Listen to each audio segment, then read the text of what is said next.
Bonjour. Aujourd'hui, on va entamer le module 1, c'est-à-dire l'étude d'une autobiographie par le professeur Hicham Tahar. Bien sûr, La boîte à merveilles est un roman d'Ahmed Sfraoui, un roman que vous aurez cette année dans l'examen régional. Donc, on va un petit peu parler de la boîte à merveilles. On va présenter cette œuvre qui est une œuvre majeure pour vous.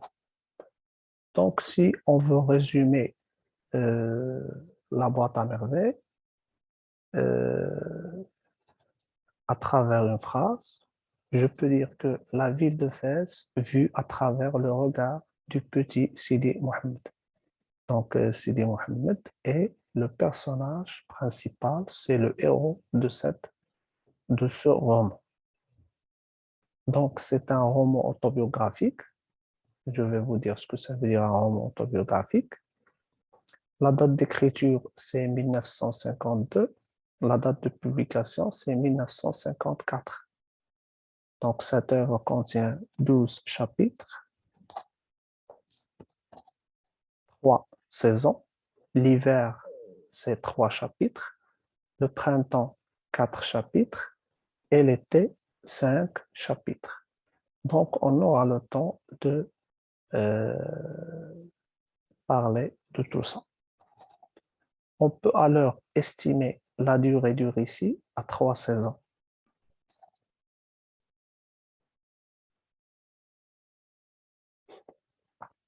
Le contexte historique. Bien sûr, il faut connaître le contexte historique. فوقاش دازت الحياة سميتو هاد القصة والوقت ديالها والزمن ديالها. Donc, La boîte à merveilles écrite par Ahmed Safraoui en 1952. Elle est écrite, كتبات سنة 1952 واتنشرت في 1954. Donc, à cette époque, le Maroc était sous la colonisation française. Donc, depuis 1912 à 1956, notre pays était colonisé par les Espagnols et les Français. Bien sûr, ça, on le connaît tous.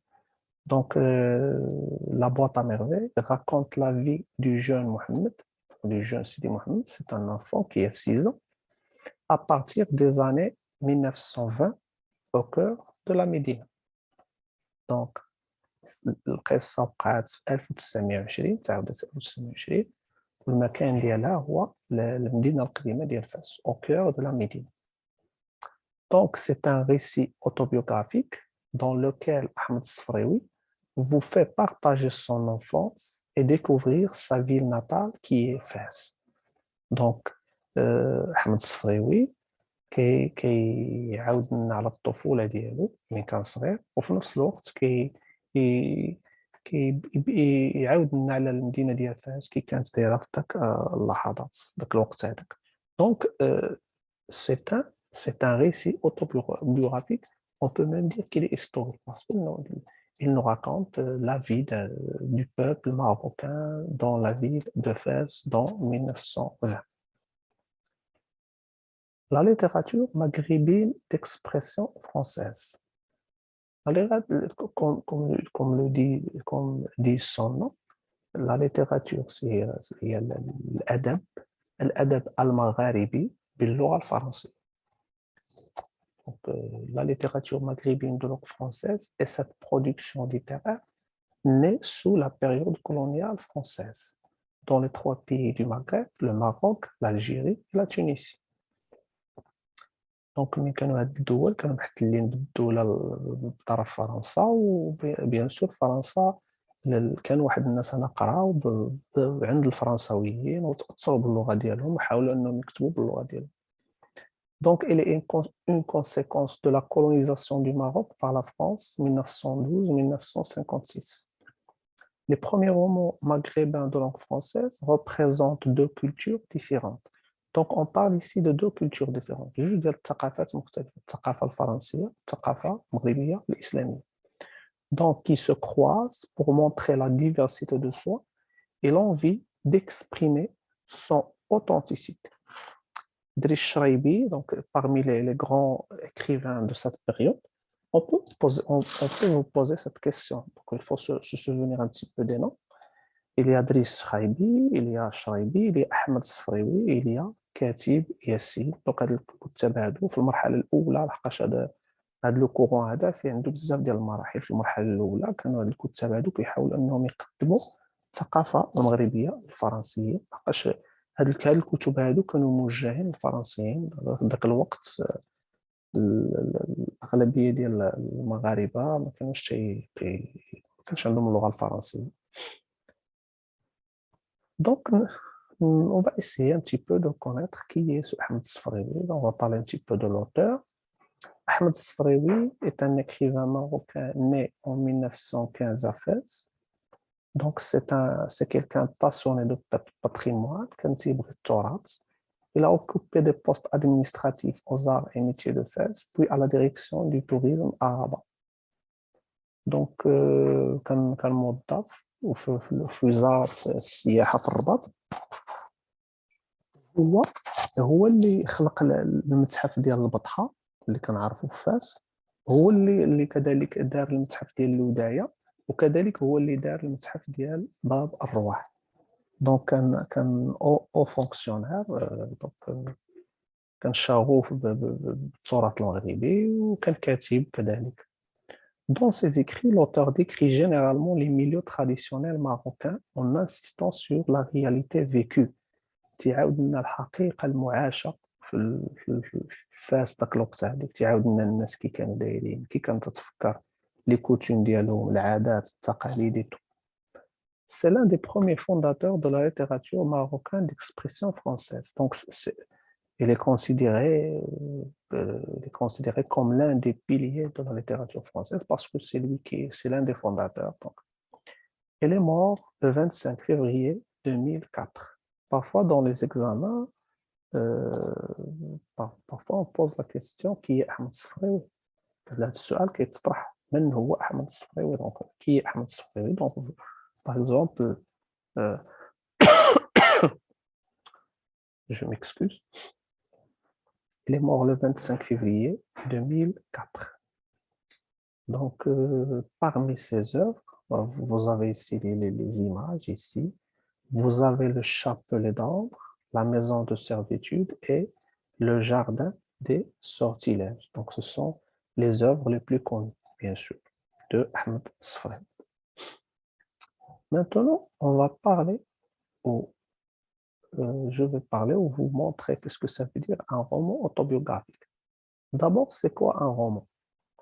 Donc, selon le dictionnaire de français Larousse, un roman est une œuvre d'imagination constituée par un récit en prose d'une certaine longueur, dont l'intérêt est dans la narration d'aventure. Donc, هو قصة كتكون خيالية وتيكون فيها الكاتب تيعاود لنا سميتو دي زافونتور، مغامرات، تيهضر لنا على الناس، تيهضر لنا على لي مور، تيهضر لنا على لي كاركتير ديال الناس، على لي سونتيمون ديالهم، على شنو تيبغي، تيقدم مثلا يحطوا لنا داك المسائل حقيقيه، يعني لا بريزونطاسيون دو ريال. Qu'est-ce que ça veut dire l'autobiographie? L'autobiographie, selon le jeune, est un genre littéraire assez récent et un récit rétrospectif écrit en prose qu'une personne réelle fait de sa propre existence. Donc, quand il met l'accent sur sa vie individuelle, en particulier sur l'histoire de sa personnalité, كيشد ستيلو كيبدا يعاود لنا على مسائل وقعت له، كيعاودها لنا بحال شي قصه، كتكون عنده هذه الموهبه ديال l'écriture. Donc, qu'est-ce que ça veut dire autobiographie? Auto, ça veut dire par soi. Bio, ça veut dire vie, hayat. Ou la graphie, ça veut dire écriture. Donc, écrire sur soi, raconter sa propre vie. L'autobiographie est un récit, si on veut résumer. L'autobiographie est un récit où l'auteur raconte une partie de sa vie. Elle est lui-même narrateur et personnage central de son œuvre. Donc, dans l'autobiographie, l'écrivain, اللي هو الكاتب، هو نفسه le narrateur اللي كيعاود لنا القصة، هو نفسه le personnage principal، c'est-à-dire الشخصية الرئيسية نتاع القصة. Donc, il y a des récits qui sont proches de l'autobiographie et il faut les connaître. Donc, il y a le journal intime. C'est un récit destiné à l'auteur lui-même. Il est rédigé au jour le jour. Donc, هذا واحد الكتاب سميتو le journal intime. هو انه واحد الكاتب تيبدا يكتب كل نهار شنو وقع له في ذاك كل نهار تيكتب شنو وقع له في ذاك النهار. Donc, l'auteur relate les faits quotidiens de sa vie privée et les commente. داك الاحداث اللي كتوقع له في اليوم ديالو كيكتبها. Le roman autobiographique, un récit à la première personne, je, mais dont l'auteur n'est pas lui-même le personnage principal. Donc, le roman autobiographique, حنا عندنا هنا كنعرفوا بأنه أحمد الصفريوي هو الكاتب، ولكن بعدا سميناه رومان اوتوبيوغرافيك. أحمد الصفري هو الكاتب وتيعاود القصة بحياته، ولكن لو بيرسوناج برينسيبال هو سيدي محمد. دونك سي با لا ميم شوز، بدل السميه ديالو ولكن راه تيعاود القصه د حياته. هكا تنقولوا رومان اوتوبيوغرافي. لي ميموار rédigés par une personne influente qui a participé à la vie. Les mémoires هما المذكرات، تيجي واحد الشخصيه مشهوره وكتعاود لنا القصه د حياتها والهيستوار ديالها والاحداث اللي وقعت في ذاك الفتره، وبهذه الطريقه هذه كيوصلوا لنا الاحداث التاريخيه وكيوصلوا لنا on peut comprendre l'effet marquant de l'histoire. La biographie. La biographie, c'est le narrateur qui raconte la vie d'une tierce, يعني autre personne. كيجي شي كاتب كبير تيكتب لنا على شي شخصيه واحده اخرى مشهوره. بحال لما تيجي واحد الكاتب يكتب لنا على غاندي مثلا، ولا يكتب لنا على شي لاعب مشهور مثلا، يعاود لنا مثلا يعاود لنا القصه ديال الحياه ديالو.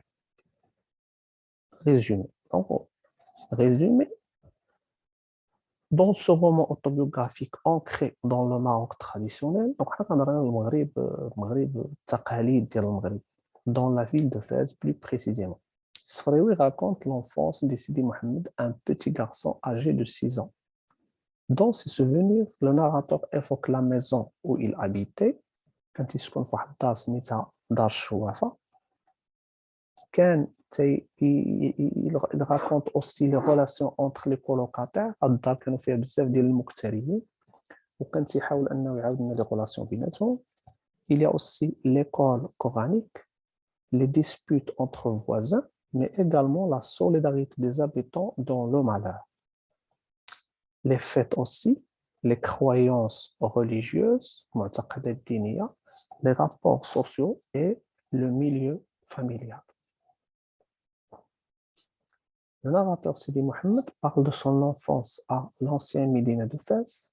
Donc, il menait une vie tranquille, auprès de sa mère, femme au foyer, et son père, tisserand. Tisserand, ça veut dire kihki, ou dak الحاكي نتاع النسيج. Il a consacré une bonne partie du livre à parler des voisins. مهم من الكتاب كان تهضر على الجيران، les voisins, les amis de la famille, leurs habitudes, leurs problèmes et leur vie quotidienne. Donc, Ahmed Sfraoui, il peint la vie des gens dans cette période-là. La tranquillité de la vie de Sidi Mohamed de 6 ans fut troublée par la perte de la bourse de son père.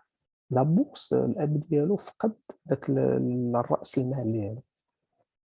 من فقد الرأس المال ديالو. Il était obligé de travailler dans les champs pour pouvoir reprendre son travail. Donc الأب اضطر أنه يخرج من العائلة ديالو، يغادر العائلة ديالو باش يمشي يخدم في الحقول في المجاورة لمدينة فاس pour un petit peu ramasser un peu d'argent pour revenir et réouvrir son atelier de tisseur.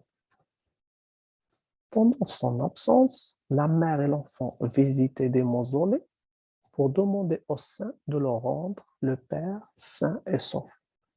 Donc, فترة الغياب ديالو الأم سيدي محمد مشاو تيزوروا الأضرحة باش يطلبوا من الأولياء باش يرجع لهم الأب ديالهم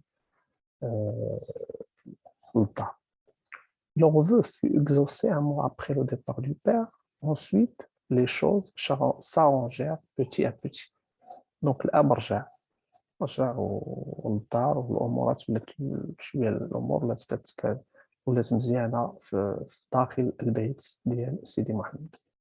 Au milieu de tous ces événements, la boîte à merveille, مش سماوها la boîte à merveille, la boîte القصة تسمات la boîte. La boîte à merveille que possédait Sidi Mohamed jouait un rôle très important. Il le réconfortait quand il avait des ennuis et diminuait sa solitude. كتساعدوا بانه تنقصوا من الوحده ديالو، كانت تساعدوا انه يلعب. كنا تنقولوا بانه قلنا بانه طفل وحيد. Donc la solitude, c'est un enfant seul. La solitude est un thème majeur dans cette histoire. Et aussi, il faut savoir que Sidi Mohamed est un enfant qui a une petite mine. Une petite mine, ça veut dire donc il est toujours malade, donc il a des ennuis. Le narrateur, personnage principal. Sidi Mohamed est un enfant unique. Il est seul à Dar Chouafa. Il n'y a pas un seul garçon de son âge. Il se sent aussi seul en Sid. Sid, c'est l'école coranique, bien sûr.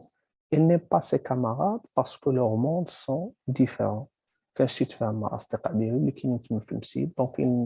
pratiquement, il est seul tout au long de l'heure. Ses seuls amis sont les objets de sa boîte à merveille. مين كان تيحس براسو عيان ولا مريض ولا هذا تيمشي يحل داك لاباط ميرفي وتيجبد فيها داك لي زوبجي ايتيروكليت اللي كاينين تما.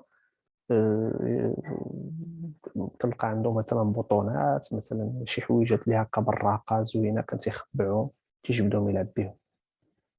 La ville de Fès et la Médine. De par son jeu, le récit de la boîte à merveille reste un véritable témoignage du vécu de ces personnages par la fréquence des noms de quartiers qui constituent une véritable cartographie géographique de la ville de Fès. Donc, Sidi Mohamed, quand il y a bien sûr, il y a la Médine de Fès. Il y a la géographie de la Médine de Fès. Il y a l'Azéqa, il y a les mausolées, il y a donc عرفنا شنو كانت فاس داك الفترة التاريخية شنو كان فيها.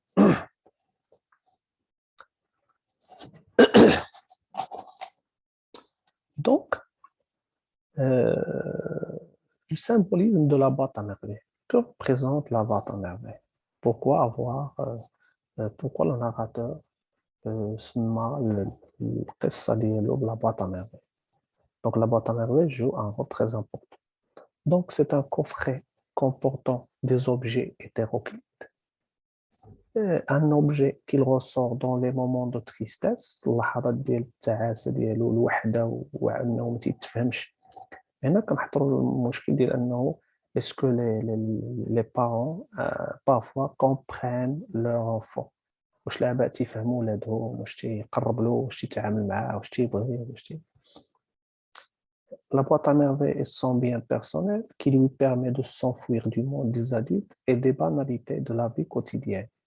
La boîte à merveille تيقدر انه يهرب من العالم تاع الكبار ويلعب وينسى الهموم ديالو.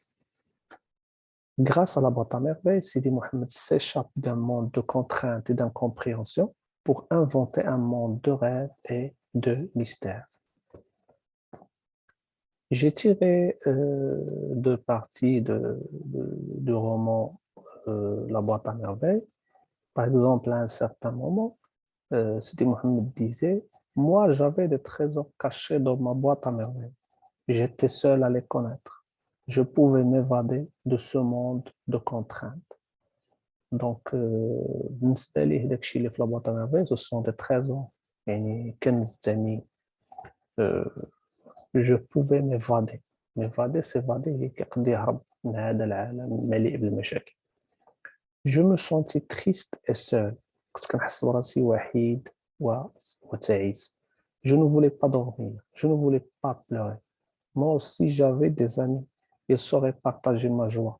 Je tirai le dessus du lit ma boîte à merveilles, je l'ouvris religieusement.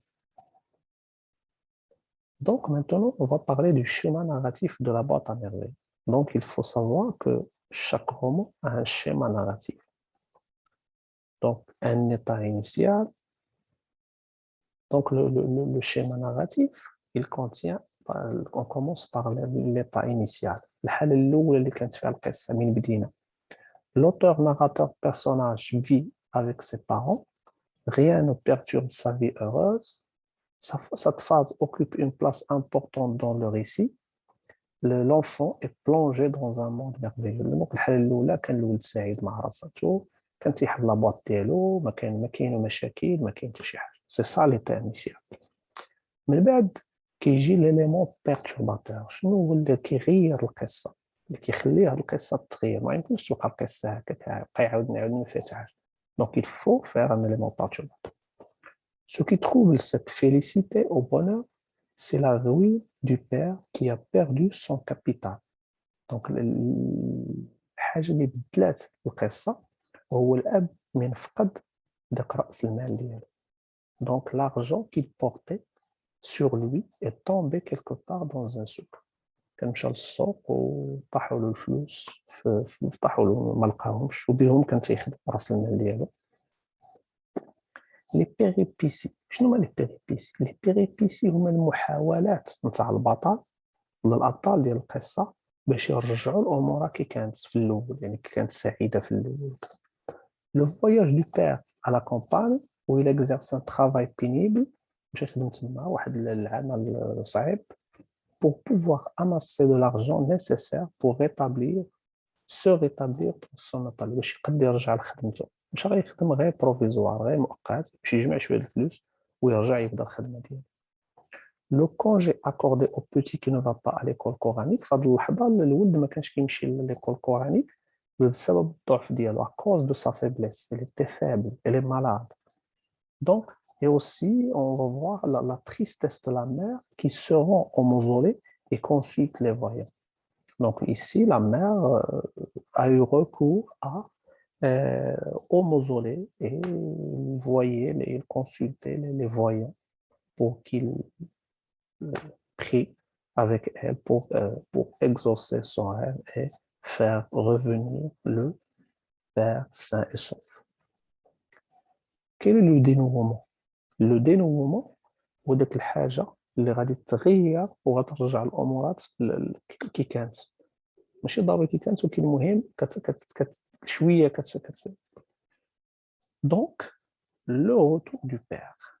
Donc, c'est le retour du Père, c'est le dénouement. Donc, c'est la fin des problèmes de Sidi Mohammed parce que la vie loin de son Père. Donc, à ce moment-là, quand il n'y a pas le Père, il y a un problème dans la famille. Et puis, la situation finale, il y a le retour de l'équilibre, le bonheur, bien sûr, et la réouverture par le petit de sa boîte à merveille. Voilà, donc comme ça on a vu un petit peu, on a vu et revu une présentation de la boîte à merveille. On va, Inch'Allah, ensuite parler des chapitres, chapitre par chapitre. On va aussi faire des leçons de langue pour que vous puissiez un petit peu parler des figures de style, des champs lexicaux, de l'énonciation et de tout ça. Chaque chose a... Je vais faire chaque chose Inch'Allah. Ensuite, on va faire le dernier jour d'un condamné et Antigone. Et ensuite, et aussi, on va parler des romans du baccalauréat pour les libres, à savoir Candide, le Père Goriot et Il était une fois un vieux couple heureux. Donc, merci pour votre attention et à la prochaine.